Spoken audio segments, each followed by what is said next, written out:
오늘은 남의 떡이 커 보인다 이런 제목으로 하나님 말씀을 같이 좀 상고하도록 하겠습니다. 제가 설교를 준비하면서 좀 재미난 영상을 봤어요. 어떤 강아지 집에서 키우는 개를 이렇게 앞에 놓고요. 또 옆에 이제 다른 또 개 두 마리를 놓고 앞에 이제 접시에다가 음식을 놓는 거예요. 그리고는 이제 하나는 조그만 걸 놓고 하나는 음식을 좀 많이 놓고 그렇게 놓은 다음에 이렇게 뚜껑을 탁 오픈해 가지고 처음에 조그만 음식이 나오는 그 개가 이렇게 먹도록 그래서 먹었어요. 그리고 난 뒤에 그 다음 옆에 있는 개 접시의 뚜껑을 딱 여니까 더 큰 게 나오잖아요. 그러니까요, 이 조그만 걸 먹었던 개가 어떻게 하냐면 자기 입에 들어갔던 것을 다시 뱉더라고요. 근데 그 영상을 보면서 뭘 느꼈냐 하면 이 동물도, 짐승도 본능적으로 그런 어떤 욕심들, 탐심들이 있구나.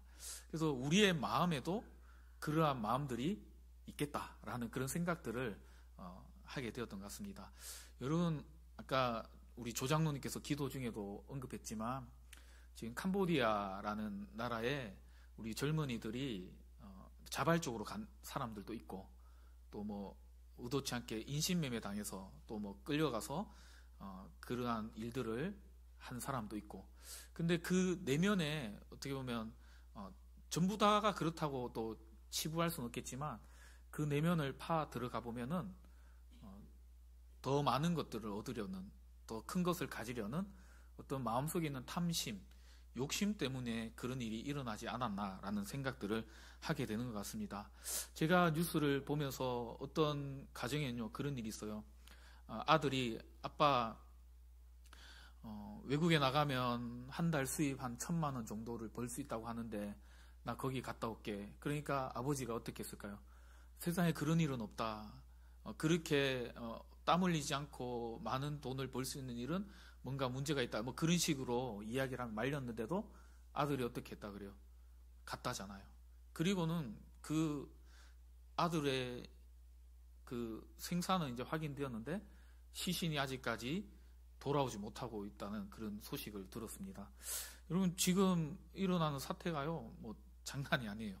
그래서 어떻게 보면은 현 정부에게 정말 중요한 시험대가 이렇게 주어진 것 같아요. 이 일들을 어떻게 잘 처리할 건지를 우리 온 국민들이 예의주시하고 있는 상황이죠. 그래서 이 일들을 잘 할 수 있도록 정말 누구 하나라도 더 이상 다치지 않고 안전하게 돌아오고 더 이상 이런 피해가 없도록 우리는 기도하셔야 됩니다. 그러나 어쨌든 그 자리에 간 사람 가운데는 또 어떤 일이 있냐면, 물론 이 국내에서 여러 어려움들이 있어서 자기가 일을 할 수 없는 환경이라서 그렇게 처음에는 알면서도 갔지만, 그러나 막상 또 구출해달라고 해서 한국에 돌아왔는데 또 마땅히 할 일이 없으니까 또다시 그 범죄의 현장인 걸 알면서도 거기에 찾아간 그런 젊은이들도 있다는 것을 뉴스를 통해서 접하게 되는 것 같아요. 여러 사정이 있겠지만 앞서 말한 것처럼 우리의 마음의 본성에 있는 탐심 때문에 일어난 일이 아닌가라는 생각을 해보게 됩니다. 지금보다 더 나은 삶, 더 많은 돈을 벌어야지라는 그러한 잘못된 마음 때문에 일어난 일이라고 저는 생각되어져요. 이런 일은요, 멀리 있는 캄보디아에서만 일어나는 일만이 아니죠. 오늘 저와 여러분의 마음에도요, 그런 마음이 혹시 없습니까? 조금 더 넓은 집에 살면 좋겠는데, 조금 더 벌면 좋겠는데, 조금 더 좋은 차를 타면 좋겠는데. 여러분, 제 얘기를 해서 좀 그렇지만 또 제 말을 오해하지 마시고, 저도 그렇더라고요. 지금 저희 집이 너무 좋아요. 주변 환경도 너무 좋고, 조금만 걸어 나가면 역세권이고, 물론 한 1km 걸어야 되지만요. 그리고 주변에 공원도 있고, 물론 처음에 이사 갈 때는 아내와 여보, 우리 여기서 매일 산책하자 했는데 사실 10번 손꼽을 정도로 몇 번 안 나갔지만요. 너무 좋아요. 그런데 인간이다 보니까 어떤 마음이 드냐 하면, 방 하나가 더 있었으면, 화장실 하나가 더 있었으면, 그런 마음이 들더라고요. 제가 매주마다 빠지지 않고 얘기해서 이제는 제발 좀 그만해라 생각될지 모르겠지만 여러분 교회차 얼마나 좋아요. 그런데요, 교회차 이 좋은 차를 타고 다니면서도 옆에 더 좋은 차가 지나다니면요, 저 인간의 마음속에도 제 마음속에도 그런 마음이 들어요. 야, 저 차는 어떨까? 저 차는 또 어떤 승차감일까? 저 차는 또 어떤 옵션이 있을까? 그런 생각이 들면서 사람의 마음속에는 누구나 다 그런 마음들이 있는 것 같습니다. 조금 더 편안해지면 행복할 것이라는 그런 생각들. 그런데 우리가 막상 그것들을 또 가져보면 그것이 착각이었구나라는 것을 또 생각하게 된다는 것이죠. 오늘 말씀은 우리에게 남의 것을 탐하지 말라라는 십계명의 마지막 말씀입니다. 여러분, 이 탐하지 말라, 이 탐하다라는 뜻은요, 히브리어로 몹시 바라다, 간절하게 바라다, 이러한 뜻이 있거든요. 하마드라는 뜻. 물론 다른 좋은 긍정적인 의미도 있지만 이 뜻이 오늘 말씀은 부정적으로 쓰여지고 있어요. 창세기 3장에 보면 아담과 하와가 등장하잖아요. 여러분, 아담과 하와에게, 하나님은 아담에게 먼저 말씀해 주셨어요. 여기 동산에 있는 모든 나무의 열매는 다 먹어도 되는데 동산 가운데 있는 그 선과 악을 알게 하는 그 나무의 열매만은 네가 먹어서는 안 된다. 그래서요, 모든 나무의 열매는 다 먹었어요. 그때 먹었던 열매 가운데 어떤 열매도 있었냐면 영생을 주는 열매도 먹었어요. 근데 범죄함으로 해서 이제 그 열매도 못 먹게 하니까 우리에게는 시한이 이제 주어지게 된 것이죠. 그런데 하와가요, 뱀에게, 사탄이 뱀의 형상으로 한 그 뱀에게 속잖아요. 어떻게 속죠? 하나님이 진짜 저거 먹지 마라 하더냐, 저거 먹으면 너 하나님처럼 된다 라고 얘기하니까 하와가 어떻게 해요? 우리 창세기 3장 6절 말씀 앞에 있지만 한번 같이 읽어볼까요? 시작. 여자가 그 나무를 본즉 먹음직도 하고 보암직도 하고 지혜롭게 할 만큼 탐스럽기도 한 나무인지라. 여자가 그 열매를 다 먹고 자기와 함께 있는 남편에게도 주매 그도 먹은지라. 탐스럽기도 한, 여기서 나오는 이 단어가요, 이 하마드라는 단어인데 몹시 간절하게 바랐다는 거예요. 그걸 보는 순간, 야, 저거 먹으면 내가 진짜 하나님처럼 되겠다. 저것만 먹으면 내가 정말 행복할 수 있겠다. 저것만 먹으면 내 인생이 정말 더 이상 바랄 것이 없겠다. 그런 마음이 들었다는 것이죠. 탐심은요, 그래서 더 가지려는 어떤 욕망이라기보다도 하나님보다 더 사랑하는 마음이 탐심이라는 것을 우리가 아셔야 돼요. 다시 말씀드립니다. 탐심은 더 가지려고 하는 마음이 아니라 하나님보다 더 사랑하는 그 마음, 그것이 탐심이라는 거예요. 그러면 여러분 보세요. 오늘을 살아가는 우리가 하나님보다 더 사랑하는 그 무엇이 있습니까? 여러분이 여러분의 배우자를 더 사랑하고 계십니까? 자녀를 더 사랑하고 있습니까?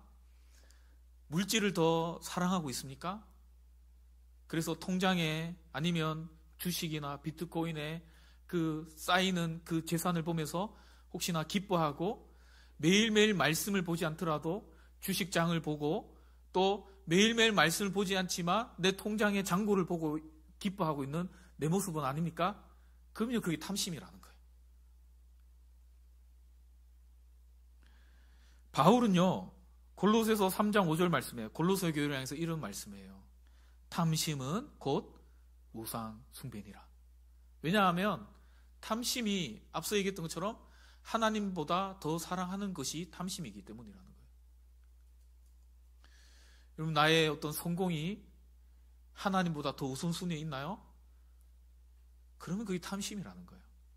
내 자녀가 잘 되기를 바라는 그 마음, 저도 있어요. 근데 하나님보다 그것이 더 우선에 되어 있나요? 그러면 그게 탐심이에요. 하나님 대신에 그 자리에 뭔가 대처되어 있는 것이 있다면 여러분 그것이 탐심임을 기억하고 오늘 십계명의 마지막 말씀을 나에게 주는 말씀이라 새기며 우리는 과감하게 내려놓을 수 있는 저와 여러분 되시기를 주님의 이름으로 간절히 축원드립니다. 여러분 트럼프 대통령이 전에 그가 경제인이었잖아요. 그의 어떤 논리 속에는 이런 논리가 있었어요. 그가 2007년 10월 8일에 그의 블로그에 쓴 글인데요. 이런 글을 썼어요. 나는 일터에서 죄악시되는 탐욕에 대해 복합적인 감정을 갖고 있다. 그러나 나는 당신이 성공을 향한 만족할 줄 모르는 욕망을 강력한 동기로 삼아야 한다고 믿는다. 이건 무슨 말인지 이해되시나요? 나는 당신이 성공을 향한 만족할 줄 모르는 욕망을 강력한 동기로 삼아야 한다. 이 탐욕이라는 것을 선용하라는 말이죠. 이 탐욕을 이용해서라도 너희들이 성공할 수 있다면 이러한 마음들을 선용하는 것은 나쁜 것이 아니다라고 이야기하고 있는 거예요. 여러분 트럼프 대통령 이 사람만이 이런 얘기를 할까요? 사실은 우리의 마음속에도 은연중에 이런 마음들을 갖고 살아간다는 것을 우리는 아셔야 돼요. 그래서 탐욕이 죄가 아니다라고 우리는 생각합니다. 제가 어떤 경우에는 여러분들이 생각할 때 목사님이 왜 이렇게 야망이 없지라고 생각할 수 있어요.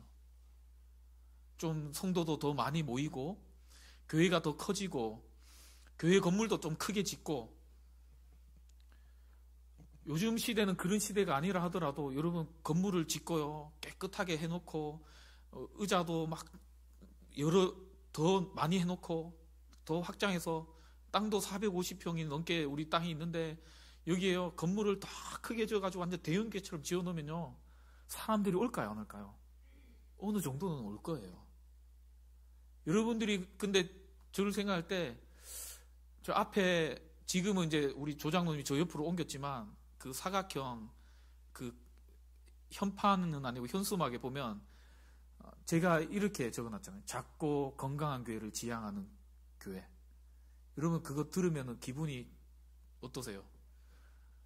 좋으세요? 근데 어떤 분들은요 제 친구가 와가지고 이런 얘기 하더라고요. 야 작고는 빼라. 건강한 교회를 지향하는 등원교회라고 이렇게 해라. 근데 저도 커졌으면 좋겠어요. 저희 교회가 100명, 1000명, 1만 명이 모이는 교회가 되었으면 좋겠어요. 그래서 부교육자도 많이 쓰고 제가 주일 예배 강단에서만 설교하고 그냥 신방도 다 안 다니고 우리 중직자들 가정만 좀 다니고 새 가족이 왔을 때만 그렇게 좀 가고 나머지는 부교육자들 신방 좀 다니라 하고 새벽 기도도 좀 나눠서 일주일에 하루만 하고 저도 대형교회 목사님들처럼요 그렇게 하면요 더 목회 더 집중 잘할 것 같아요. 그러면 좋을 것 같아요. 그래서 여러분들이 볼 때 목사님 참 야망이 없다 이렇게 생각되어질지 모르겠어요. 그런데요 교회가 크기도 해야 되겠지만 우리와 같이 이런 작고 건강한 교회가 있어야 된다는 것을 여러분 꼭 기억하시길 바라요. 왜냐하면 제가 예전에 자동차 이야기를 들었잖아요. 여러분 집에 만약에 45인승 대형 버스가 있고요 12인승 스타리아 한 대가 있고 그리고 여러분이 타고 다니기 편한 경차, 여러분 경차를 무시하는 건 아닙니다. 레이가 있다고 생각해 봅시다. 그럼 여러분이 만약에 평상시에 장을 보거나 어떤 일들을 볼 때는 어떤 차를 가지고 나가시겠어요? 45인승 대형 버스 타고 가시겠어요? 그 타고 가면요 마트라 하더라도 주차할 공간이 없어요.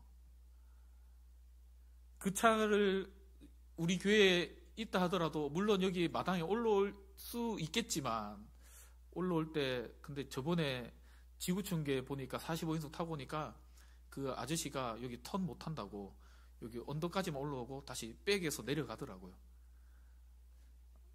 크면 불편해요. 커서 할 수 있는 일이 있지만 작아서 더 많은 일들을 하고 더 위대한 일들을 할 수 있음을 여러분 꼭 기억하시기 바랍니다.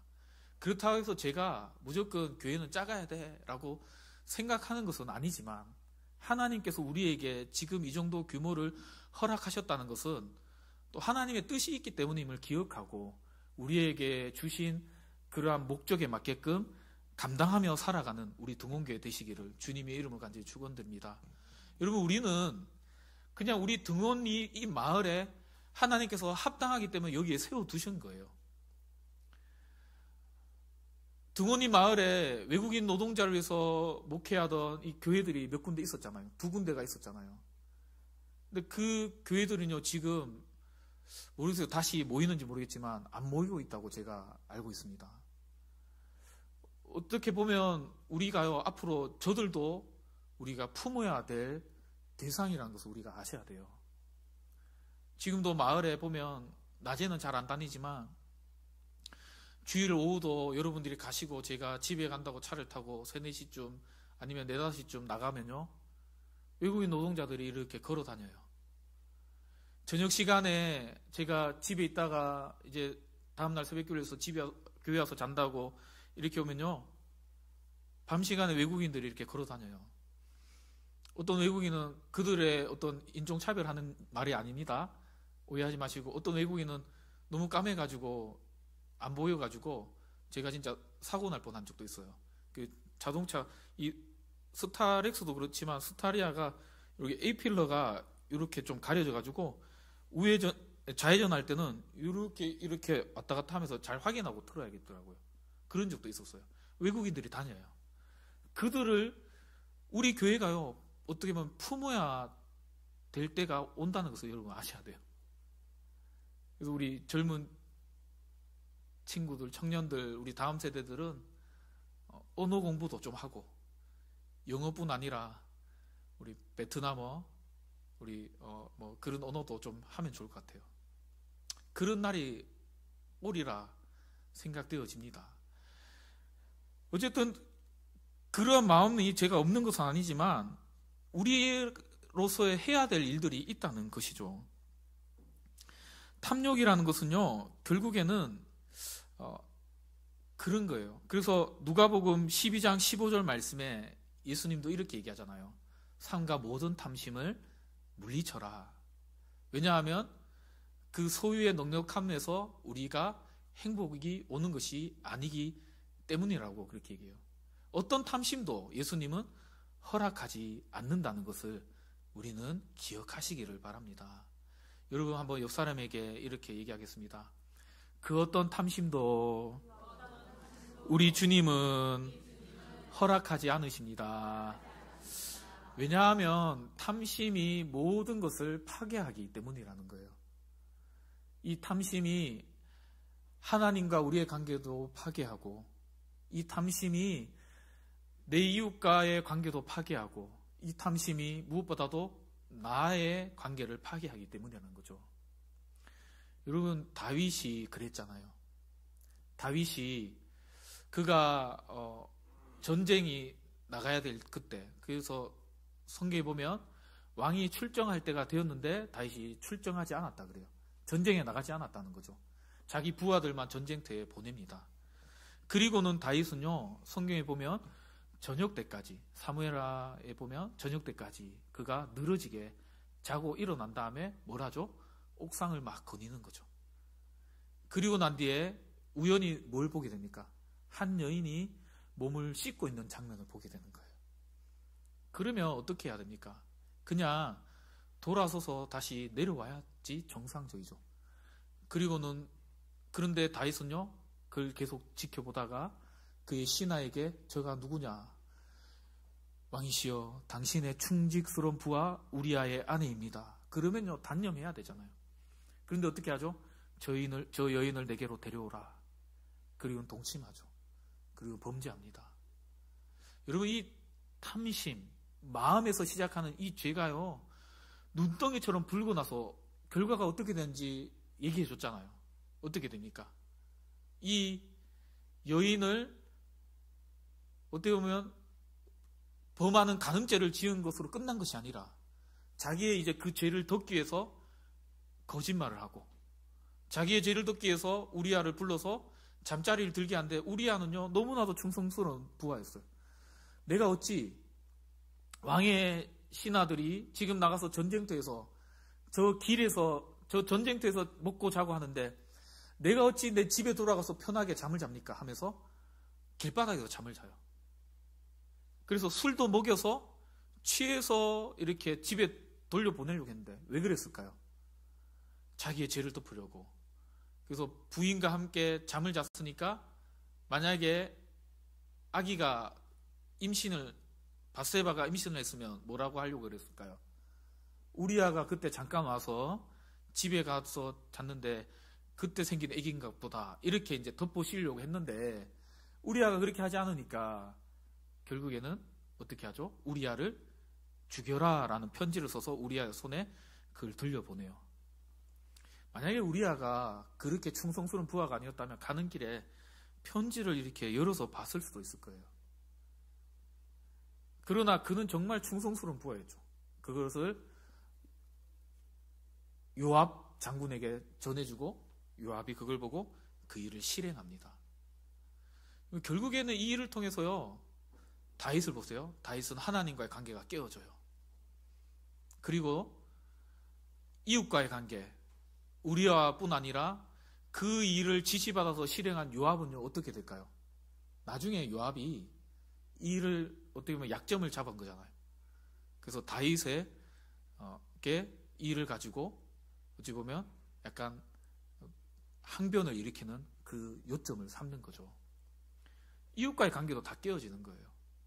나 자신의 그 모습을 보면서 얼마나 다윗은 실족하고 무너졌을까요? 자기의 관계도 다 파괴되는 거죠.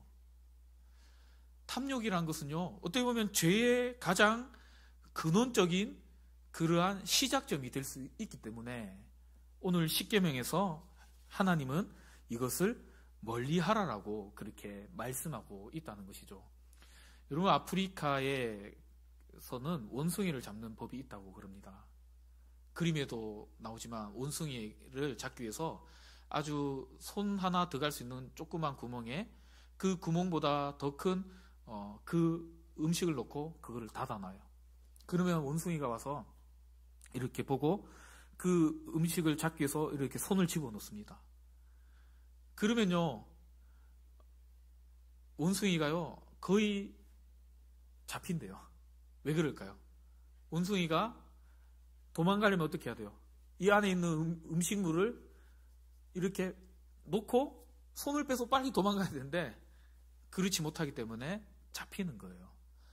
여러분, 사탄은 우리를 이 탐욕이라는 죄로 우리를 옭아매고 우리를 사로잡으려 한다는 것을 기억하셔야 됩니다.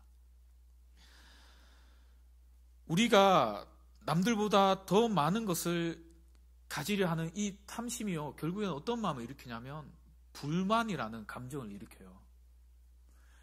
그러나 우리가 가만히 돌이켜보면 하나님은 우리에게 이미 많은 것을 주셨는데도 불구하고 우리는 자꾸만 이런 생각을 하는 거죠. 왜 나는 저 사람처럼 되지 못할까?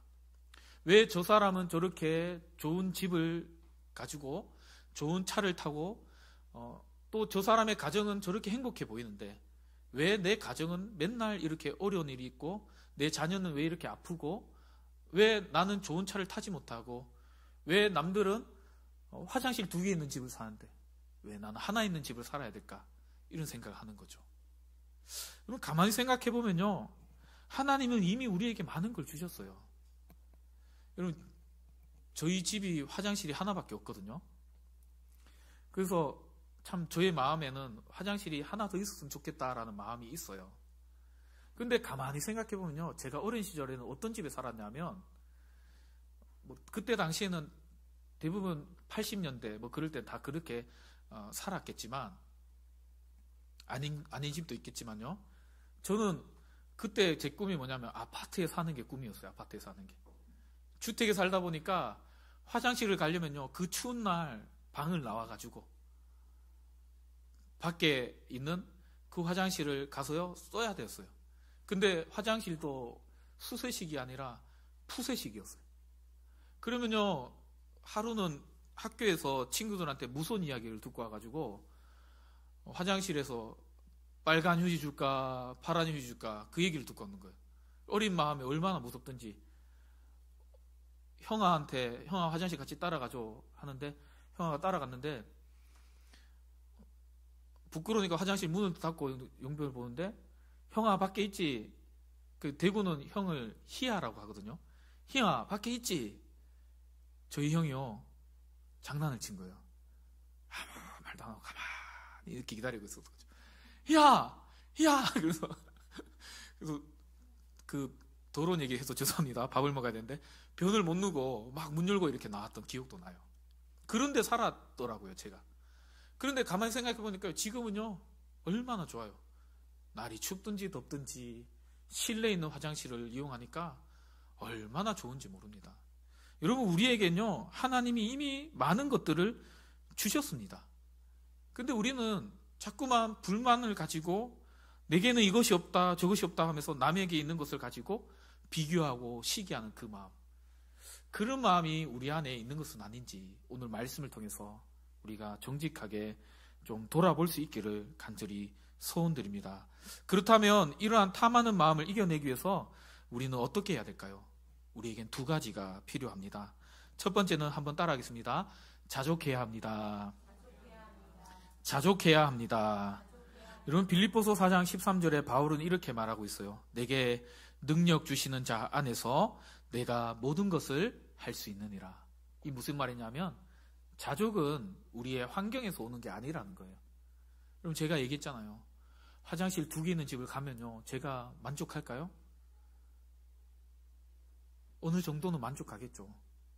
그러면 저는 또 딸들이 3이나 있잖아요. 아마도 그런 데 가도 화장실이 3개 있는 집이면 좋겠어. 이런 마음이 들 것 같아요. 그러면 화장실 5개 있는 집을 가요. 그런 집이 있는지 모르겠지만. 그럼 만족할까요? 아, 화장실이 5개나 있으니까 냄새나고 또 막 그래.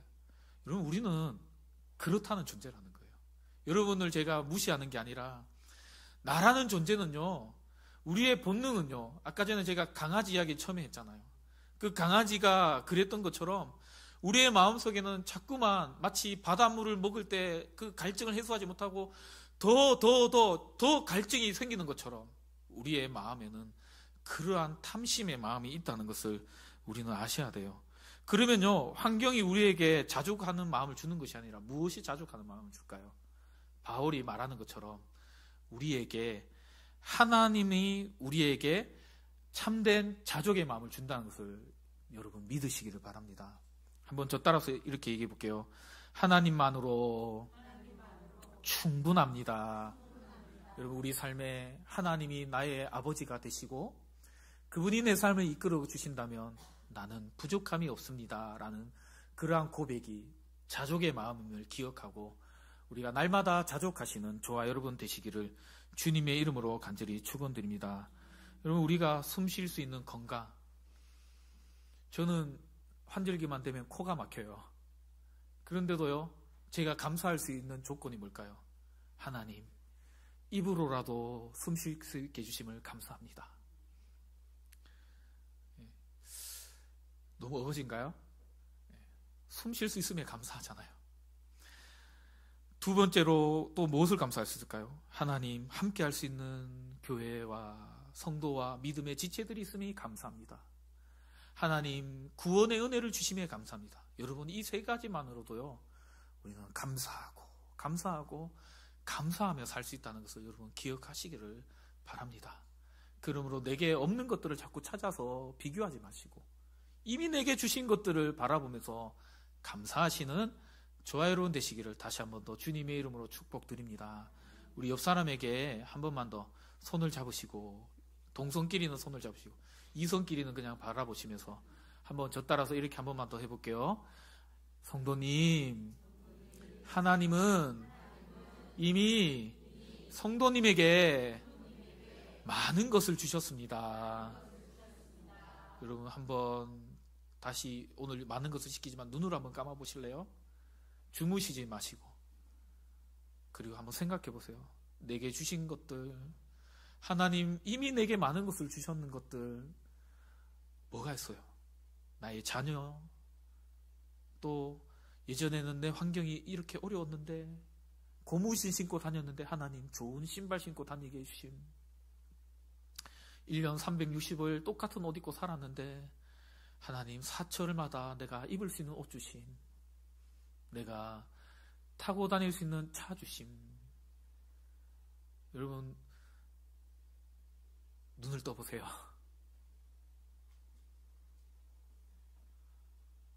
그것들을 생각하시면서 자족하시는 저와 여러분 되시기를 다시 한 번 더 축원드립니다.